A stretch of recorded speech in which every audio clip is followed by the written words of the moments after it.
Zdravíme priatelia, v dnešnom videu ďalej budeme preberať lov zverí a hospodárenie poľovnícke a budeme sa zaoberať znakovaním zverí, dohľadávaním, preparáciou lepiek a trofejí a na konci budeme preberať, čo je to chovateľská predajka trofejí. Tak poďme na to. Čo je teda to znakovanie? Znakovanie zverí je reakcia zverí po zásahu, to znamená, že keď zasiahnete zver nejak zaznakuje. Už či ju zasiahnete na mäko, ako si budeme hovoriť, alebo na komoru, tak podľa toho sa bude aj odvíjať to, ako ľahko alebo ťažko budete dohľadávať tú zver. Preto sa ešte z jedného dôvodu odporúča pozerať sa vždy cez puškohľad aj po výstrele, pretože môžeme teda zistiť, že ako zver znakovala a potom nám to dosť pomôže pri dohľadávaní. Takto nejak vyzerá srnec, ktorý bol zasiahnutý v oblasti chrbtice, napríklad na stavce. Väčšinou sa jedná síce iba o omrčujúci zásah, kedy zver síce spadne na zem, vyzerá, že je ulovená, ale v skutočnosti sa pozbiera a ešte začne utekať. Potom takto nejak vyzerá srnec, ktorý je zasiahnutý na komoru, čo je to najlepšie, čo môžete dosiahnuť. V tom prípade strieľate na oblasť vitálnych orgánov,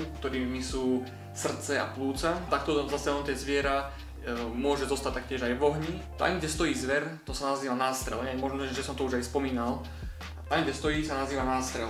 Povedzme, že je tu, keď mám teraz papier. Tu stojí, zasiahnete a padne strela rána na komoru, ostane v ohni. Tak na tom istom mieste, kde stála, alebo aspoň v okolí. To je to najlepšie, čo môžete dosiahnuť, pretože máte na zver výhľad a viete, že či teda, ako bolo zasiahnutá, či je to v pohode, alebo či to není v pohode. To nám zároveň aj uľahčí dohľadávanie, keďže keď zver ulovíme, alebo strelíme teda na komoru, tak väčšinou padne v tom ohni a máme všetko postarané. Horší prípad je, ak zver zasiahneme tzv. Na mäko. Je to nejak takto. Zver sa v takom prípade zhrbí. V prípade zásahu na mäko je zasiahnutá na traviaci trakt alebo na brucho. Zver vtedy uteká niekedy aj 100-200 metrov a je veľmi ťažké ju dohľadať, pretože nestalo sa aj viac menej nič, je skrčená, bolí ju to, ale uteká, nemá ani nohu zranenú, nemá ani plúca nejak prestrelené, nemá ani srdce zasiahnuté, nemá proste nič. Takže toto je to najhoršie, čo sa môže stať pri dohľadávaní. Je to ešte horšie, samozrejme. Dohľadávanie je veľmi ťažké potom. A potom je tu ešte rana tzv. Na zadnú komoru, kedy sme zasiahli pečeň alebo niekde do tej oblasti a taktiež sa jedná o viac menej v podstate je to ako rana na mäko. Znova zver sa zobere a uteká a zase je to všetko komplikovanejšie. Takže z toho vyplýva, treba sa naučiť kde strieľať, treba strieľať na komoru. Myslím, že v minulom predmete sme sa o tom bavili a mali by ste teda vedieť aspoň, že kde by to malo byť. Samozrejme najlepšie je ako to dosiahnuť. Ako dosiahnuť aj ulovenie úspešné, je trénovať a venovať sa tomu v praxi. Môžete chodiť na nejakú strelnicu, z malorážky strieľať alebo jednoducho sa tomu venovať. No a potom už keď teda, či je to v jednom alebo v druhom prípade, kedy zver je zasahnutá či už na mäko, alebo na komoru, alebo hociako, treba počkať nejaký ten čas. To sa odvíja samozrejme od toho, že či je zasiahnutá na komoru, čo treba trošku menej čakať. V tom prípade povedzme, že ak je nejaké stádo jeleňov alebo medzi nimi je aj nejaká hola, treba počkať chvíľku, dokým sa vypracuje všetko preč, ostane tam iba ten ulovený kus, potom ideme k nemu, to môže byť trvať, ja neviem, 15 minút, 30 minút, pol hodinu, možno utekčú hneď, ale treba nejaký ten čas počkať. Väčšinou, ak je to rana na komoru, malo by to byť nejakých 15 až 30 minút, ak je to rana na mäko, treba počkať dlhšie a musíme vlastne dať tej zveri priestor, aby si mohla niekde zasiahnuť, aby si mohla niekde zaláhnuť a odtiaľ ju proste nejak nedúriť, aby tam zostala, tam zhasla a potom ju vlastne loptom dohľadáme. No a teda už keď sme počkali nejaký ten čas, prešla tá pol hodinka až hodinka a sme si istí, že zver je zhasnutá, že môžeme teda pokračovať s dohľadávaním, tak postupujeme nejak takto. Prvé, čo je najdôležitejšie, je naznačiť si, že kde máte nástrel. Ten si môžete označiť buď ako som spomínal s nejakým zálomkom, alebo si ho môžete naznačiť či už nejakou palicou, alebo čokoľvek iným, čo vám príde najvhodnejšie. Môžete si aj nejakou stuhou, vlajkou, neviem čo máte po ruke. Hlavne ide o to, aby ste si zapamätali, že tu je ten nástrel a tu bola zver. No a na nástrele si všímame hlavne krv, farbu teda po polovnícky, drťky, to sú zlomky kostí a ešte aj srsť, to sú strižky. No a teda hľadáme a nevieme ju nájsť, chodíme všade hoci kde, už potom sa nám stratí aj stopa, už ani nefarbí nejak tá zver, tak všetko necháme tak pre istotu, aby sme nejak nepošľapali moc tie stopy.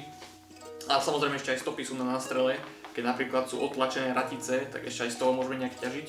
Ale k pointe, necháme to tak a zavoláme si niekoho s polovníckym psom a pes nám potom už bude pomáhať pri dohľadávaní. Zatiaľ čo budeme čakať na psa, môžeme aspoň zatiaľ študovať, že kde asi bola tak zver zasiahnutá. Môžeme to zistiť vďaka tomu, akej farby a čo je vlastne prímesou v krvi alebo vo farbe. Tak napríklad svetločervená spenená krv s ružovými kúskami klubovitého tkaniva svedčí o zásahu na plúca. To znamená, že to je taktiež správny zásah na komoru. Jasno-červená farba v prípade s úlomkami kostí zodpovedá zásahu na nohy. Tmavšia červená farba, niekedy spelnená a roztriekaná, býva pri zásahu na srdce, čo je to najlepšie, čo môžete mať. Svetlá farba s prímesou zelenej potravy býva pri zásahu na mäko. A ak teda na nástrele je veľa farby a postupne ubúda, jedná sa o zásah na mäko. Ak je to v opačnom prípade, že málo krvi a potom pribúda, jedná sa o zásah na vitálne orgány, čož odpovedá zásahu na komoru. No a ak by došlo k tomu, že by zver preletela alebo prešla do druhého polovného revíru, je potrebné o tom informovať polovníckeho hospodára a už buď s ním, alebo už niekoho on zavolá a na miesto neho pôjde tá osoba. Budeme tú zver dohľadávať. Nikdy nemôžeme ísť sami do susedného polovného revíru dohľadávať zver. Potom, ak teda zver nájdeme a bol pri prítomnosti toho aj pes a ten tiež pomáhal, musíme aj tomu psovi nejak poďakovať a samozrejme môžeme ho rôzne nejak potešiť nejakým pokrmom alebo nejakou maškrtou. No najlepšie, ako si ho uctiť a poďakovať mu, je mu dať zálomok za obojok. A taktiež dáme aj vodičovi tohto psa. Keď teda zver je nájdená, máme ju, sme už spokojní, viac menej to najhoršie máme za sebou, tak musíme ešte na zver založiť predpísaným spôsobom značku alebo blombu, na nej vyznačiť dátum a všetko zapísať vlastne do povolenky na lov a do potrebných dokladov. Tak teda máme zver ulovenú, už sme spokojní so všetkým, máme aj značku na nej, zoberieme ju domov, všetko je prehľadnuté, polovnícky hospodár o nej vie, zapisuje si veci k nej a tak ďalej, tak ďalej. Ďalej čo urobíme? Odrežeme hlavu, oddelíme ju vlastne od tela, telo dáme do mrazničky alebo do chladničky, no a do mrazničky nie, do chladničky sa musí dávať, aby prebiehlo zranie diviny. No a hlavu si zoberieme domov a doma ju upravujeme. Ak by sme tak neurobili a nepripravili by sme trofej na prehliadku, na chovateľskú prehliadku trofej, hrozí nám pokuta 150 až 500 eur. Takže je to povinnosť. No a ďalej máme trofeje napríklad z diviaka sú štetiny alebo kly, z muflóna sú rohy, z jelena sú parohy, kelce, hubertka, do srnca sú taktiež parohy, z daniela sú taktiež parohy. U šeliem je to koža, lebka a dosť netradičná a bizarná penisová kosť. Ak teda začíname ako nováčik s úpravou trofejí, je najlepšie si na to nájsť niekoho, kto je v tom skúsený. Jednak predídeme nejakým chybám, trofej bude správne upravená a aspoň to spravíme, pretože myslím, že nie pre každého je jednoduché pozerať sa na to, ako jelenia akože najprv ulovíte, potom ho musíte vyvrhovať, potom musíte hlavu oddeliť od tela, ďalej musíte postupovať pri odkrvení, ako si budeme rozprávať, kde akože odkrvuje. No, takže niekoho si na to jednoducho zavolajte, kto má skúsenosti a hlavne pevný žalúdok, aby sa nedoblvali ako prasatá. Takže preparácia lebiek pozostáva zo 4 postupov. Prvé je odkrvenie, potom máte varenie, odmastenie a bielenie trofeje. Odkrvení dávame preč všetky plany, svalovinu, oči dávame preč, mozog dávame preč, preto som aj hovoril, že treba mať niekoho, kto má pevný žalúdok a skúsenosti v tomto. Potom následne odkrvenú hlavu, alebo už keď poodstraníme všetky tieto veci, dávame ešte do studenej tečúcej vody, znamená, že dáme do nejakého kýbla, ktorým furt preteká nová voda, aby sme zamedzili nejakým žltým škvrnám a môžeme to ešte urýchliť aj pridaním kuchynskej sody. Ďalej odkrvenú hlavu už dávame do kotla, ktorom vrie voda. Musíme predtým vlastne rožice niečím zakryť, aby neboli poškodené vyváraním. Ďalej sa sústredíme na to, aby sme odstraňovali bielu masnú penu z kotla. Jeleniu hlavu dávame na nejakú hodinu a srnču dávame na nejakú polhodinu. Po tomto všetko by malo zísť pekne dole, ešte jednoduchšie ako pri odkrvovaní.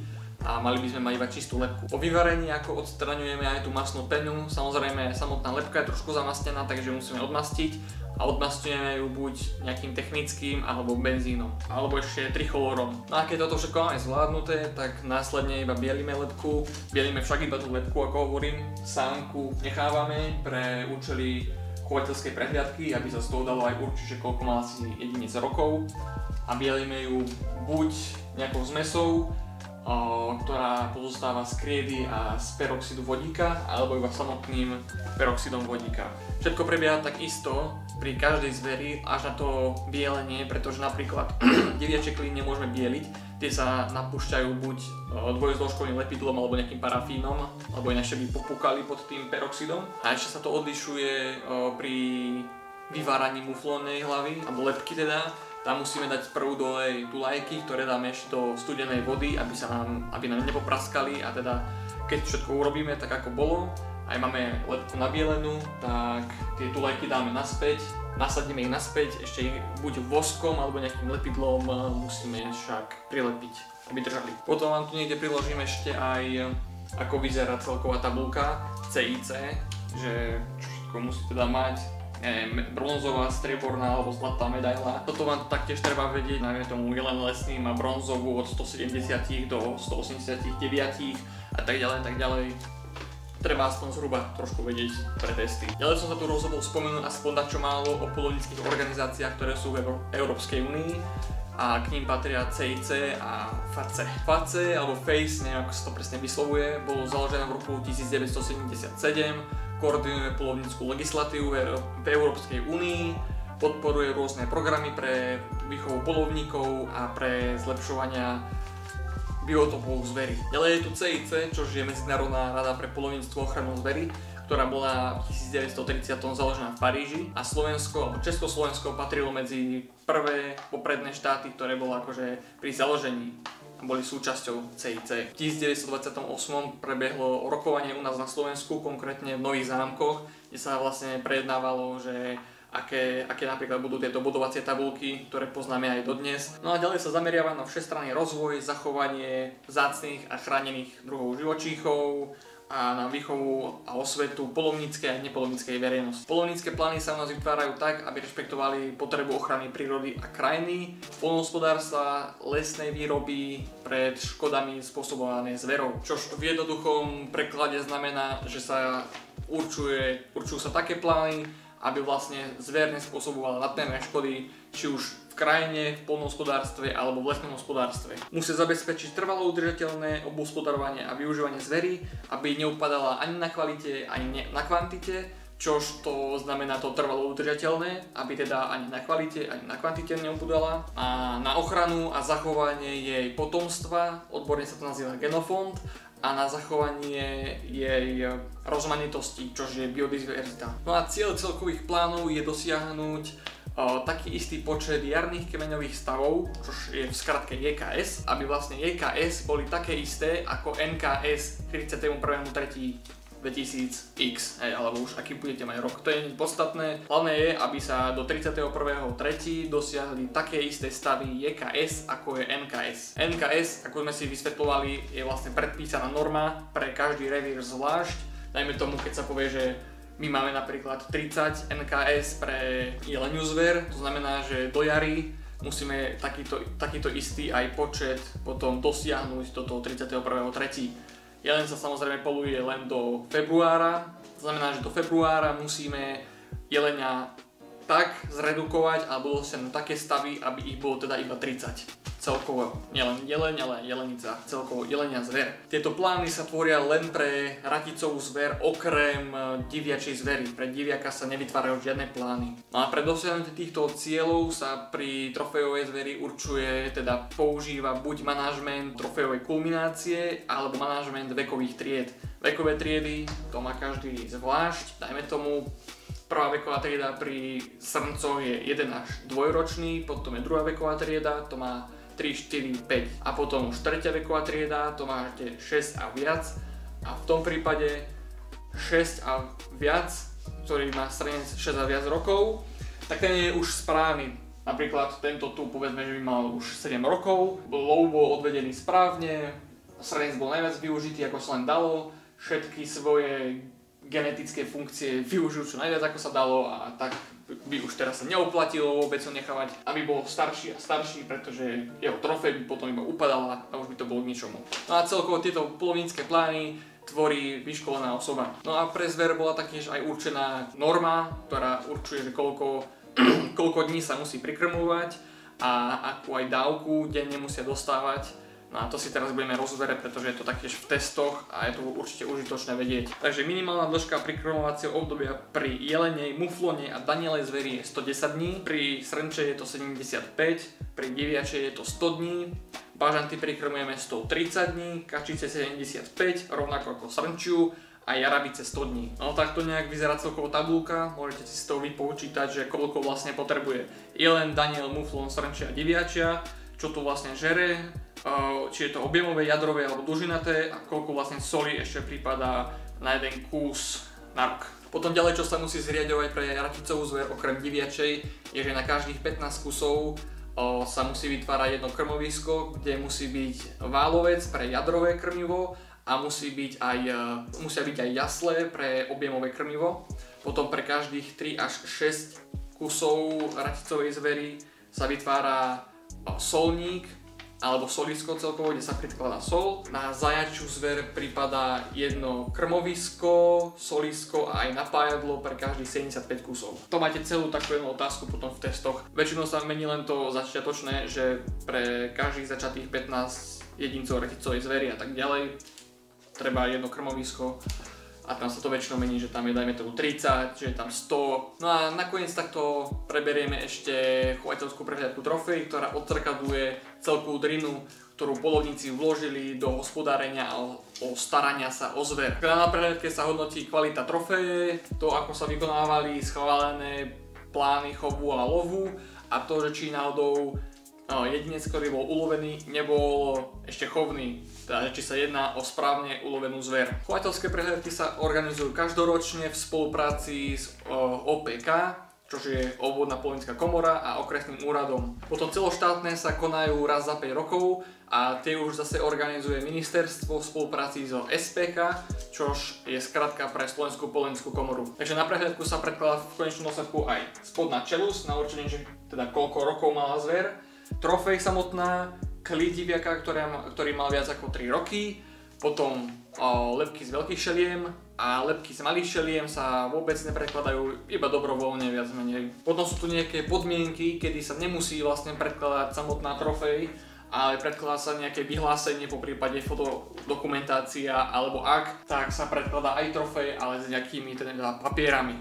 Takže to poďme vysvetliť. Ak sa trofej počas konania prehliadky spracúva na výrobu preparátu, musí sa predložiť na prehliadku na budúci rok a predkladá sa iba fotka a osvedčenie od spracovateľa trofeje, že teda áno, spracúvam to, že nie je to žiaden klam a odrb. Teda preparát sa myslí niečo také, ako je v tomto prípade, že teda nemáte iba lebku, ale máte celú hlavu, ešte aj v koži a so všetkým.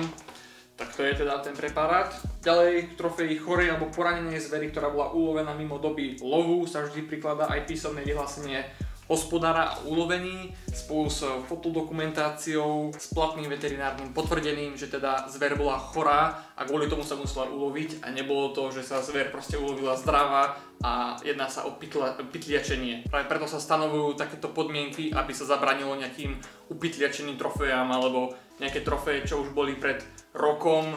Tak čo som počul teda, ešte keď som toto spomenul, trofeje, ktoré už boli na prehliadke, sa minimálne v minulosti ešte nejakou dierkou prevrtávali a tak sa vlastne označovali, že už bola na prehliadke, aby niekto nemohol zobrať trofej starú 20 rokov, že ulovil som jelenia 400 toráka a aký je úžasný.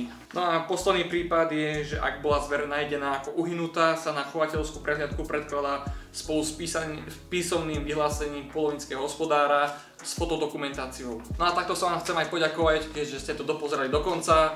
Dokončili sme ďalší predmet, ďalšiu kapitolu, ideme sa vrhnúť ďalej na kinológiu, ak dobre viem. No a budeme sa vidieť pri ďalšom videu. Tak sa zatiaľ majte.